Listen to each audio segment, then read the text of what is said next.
इस वीडियो में हम लोग कक्षा 9 के गणित विषय के चैप्टर 1 जिसका नाम है orienting your self the use of coordinate. यह जो आपकी कक्षा 9वीं की किताब है इस वर्ष चेंज हो गई है और जो किताब आई है नई वाली उसका जो पहला चैप्टर है orienting your self the use of coordinate, यानी कि इसमें हम लोगों को निर्देशांक के उपयोग के बारे में जानना होता है। अब निर्देशांक के उपयोग जो हैं उनके बारे में जानने के लिए हम लोगों को कुछ बेसिक चीज़ें जाननी पड़ेंगी, जिसकी वजह से इस चैप्टर में जो भी सवाल दिए गए हैं उनको हल करने में आसानी होगी।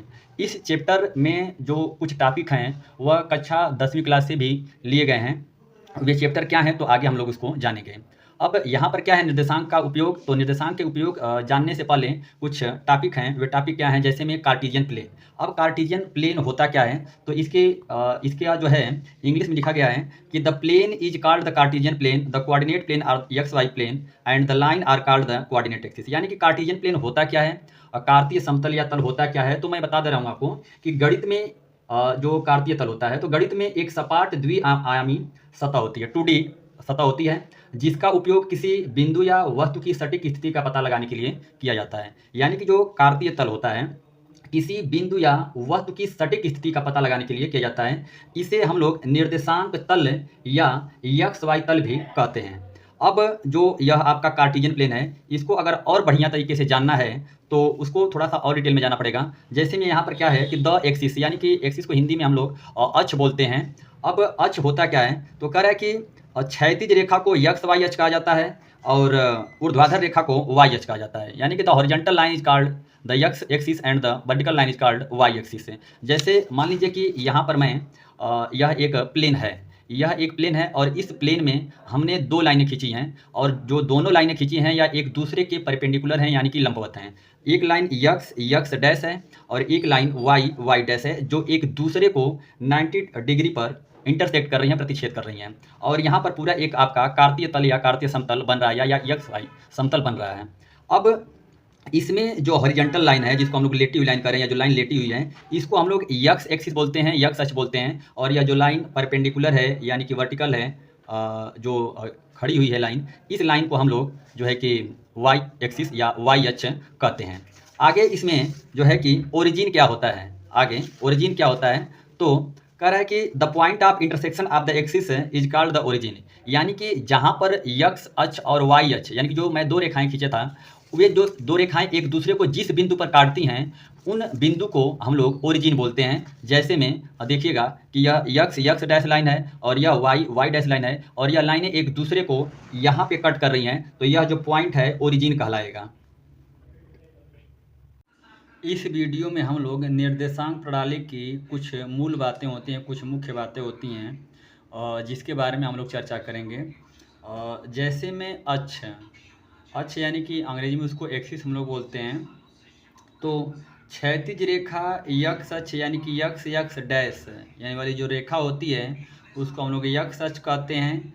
ऊर्ध्वाधर जो रेखा होती है वाई डैश, उसको हम लोग वाई अक्ष कहते हैं। और यह जो दोनों रेखाएं होती हैं एक दूसरे को एक बिंदु पर काटती हैं और जिस बिंदु पर वे लोग काटती हैं उस बिंदु के जो निर्देशांक होते हैं 0,0 होता है।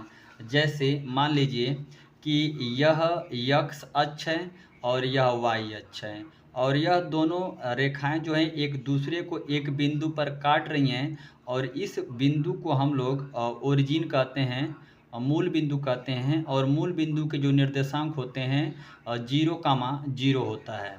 अब आगे हम लोग देखेंगे कि इसके बारे में और क्या दिया है, तो चतुर्थांश के बारे में दिया गया है। यानी कि अक्ष जो होता है समतल को 4 भागों में विभाजित करते हैं। यानी कि एक्स अक्ष और वाई अक्ष जो होते हैं यह समतल को 4 भागों में विभाजित कर देते हैं। देखिएगा ज़रा, यह एक्स अक्ष है और यह वाई अक्ष है और इस समतल को ये दोनों रेखाएं 4 भागों में विभाजित कर दे रही हैं। इसको हम लोग प्रथम चतुर्थांश बोलेंगे, इसको हम लोग द्वितीय चतुर्थांश बोलेंगे, इसको तृतीय चतुर्थांश बोलेंगे और इसको चतुर्थ चतुर्थांश बोलेंगे। अब क्या है कि जो पहला चतुर्थांश है इसके चिन्ह की अगर हम लोग बात करें तो पहले चतुर्थांश का चिन्ह होता है प्लस कामा प्लस, दूसरे चतुर्थांश का होता है माइनस कामा प्लस, तीसरे चतुर्थांश का होता है माइनस कामा माइनस और चौथे चतुर्थांश का होता है प्लस कामा माइनस होता है। अब ऐसा क्यों होता है? तो पहले जब भी हम किसी बिंदु को लिखते हैं तो बिंदु को लिखते समय हम लोग पहले x अक्ष पर चली गई दूरी को लिखते हैं, उसके बाद y अक्ष पर चली गई दूरी को लिखते हैं। अब इसमें क्या है कि यह x अक्ष है, और हालांकि हम लोग पहले चतुर्थांश की बात कर रहे हैं, तो पहले चतुर्थांश में यहाँ से यहाँ जो x है इस पर जो दूरी है वो धनात्मक लिखिए, यानी कि यहाँ पर जो अंक हैं वे धनात्मक लिखे गए हैं, और y अक्ष पर भी जो अंक हैं वे धनात्मक लिखे गए हैं। तो इसलिए पहले चतुर्थांश का चिन्ह प्लस कामा प्लस होता है।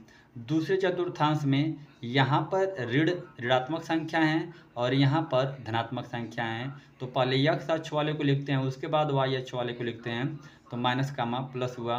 उसी तरह यहाँ पर माइनस कामा माइनस होगा और यहाँ पर प्लस कामा प्लस होगा। अब हम लोग आगे जानेंगे जो है पहचान बिंदु के बारे में। पहचान बिंदु के बारे में कह रहा है कि निर्देशांक किसी बिंदु को एक्स वाई रूप में दर्शाया जाता है, यानी किसी बिंदु को, ठीक ना, एक्स वाई रूप में दर्शाया जाता है। पहले एक्स अक्ष पर चली गई दूरी को लिखते हैं, उसके बाद वाई अक्ष पर चली गई दूरी को हम लोग लिखते हैं। अब अक्षों से दूरी निकालना है, यानी कि यह जो पॉइंट है या यह जो बिंदु है एक्स अक्ष से कितनी दूरी पर है, वाई अक्ष से कितनी दूरी पर है। तो वाई अक्ष यानी कि अगर एक्स निर्देशांक आपको बताना है, जैसे में मान लीजिए कि कोई पॉइंट दे चुका है आपको 4,3 दे चुका है, एक पॉइंट है 4,3 और कह रहा है कि एक्स निर्देशांक की बात कर रहा है, तो वाई अक्ष से जो लंबवत दूरी होती है वह एक्स निर्देशांक कहलाता है। और वाई निर्देशांक की अगर मैं बात करूं तो एक्स अक्ष से लंबवत दूरी को दर्शाता है, वह आपका वाई निर्देशांक कहलाता है। अब इसमें देखिएगा, जैसे में मान लीजिए कि यह एक पॉइंट है 4,3, अब इसमें आपको एक्स निर्देशांक बताना है और वाई निर्देशांक बताना है। तो एक्स निर्देशांक बताने के लिए वाई अक्ष से लंबवत दूरी, अब वाई अक्ष से लंबवत दूरी का मतलब क्या है कि यह जो आपका अक्ष है यह वाई अक्ष है, और वाई अक्ष से यह कितना दूरी पर पड़ रहा है। तो यहाँ से अगर मैं एक लंब डालूँ तो ऐसे जाएगा और यहाँ पर गया, और यह अगर इसको मैं यहाँ पर मिलाऊँ तो कितनी यूनिट आ रहा है, 4 यूनिट आ रहा है। तो जो है कि एक्स निर्देशांक आपका कितना होगा, 4 होगा, यानी कि वाई अक्ष से जो लंबवत दूरी है वह 4 इकाई है। उसी तरह आपसे कोई पूछे कि वाई निर्देशांक क्या होगा, तो वाई निर्देशांक ज्ञात करने के लिए हम लोग एक्स अक्ष से लंबवत दूरी निकालेंगे, यानी कि यह आपका एक्स अक्ष है और एक्स अक्ष से लंबवत दूरी, यानी कि ऐसे हम लोग जाएंगे, यहाँ पर लंब डालते हुए एक रेखा खींचेंगे तो यह यहाँ पर आके मिलेगा।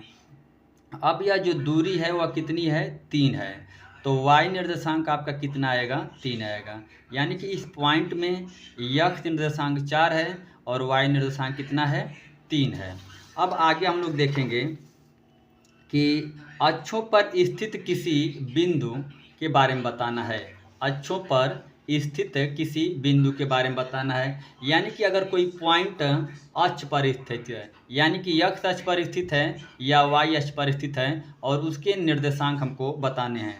तो कह रहा है कि किसी भी बिंदु का वाई निर्देशांक, अगर एक्स अक्ष की बात कर रहा है, एक्स अक्ष पर स्थित किसी भी बिंदु का वाई निर्देशांक हमेशा 0 होता है, जैसे में आपका 3,0 है, ठीक। उसी तरह वाई अक्ष पर अगर कोई पॉइंट रहेगा तो किसी भी बिंदु का एक्स निर्देशांक हमेशा क्या होगा, 0 होगा, जैसे में 0,-2। तो अगर आपसे पूछें कि एक्स अक्ष पर स्थित कोई बिंदु है तो उसका वाई निर्देशांक क्या होगा, तो 0 होगा। और पूछे कि अगर एक्स अक्ष पर कोई बिंदु है, वाई अक्ष पर कोई बिंदु है और उसका एक्स निर्देशांक क्या होगा, तो उसका एक्स निर्देशांक 0 होगा।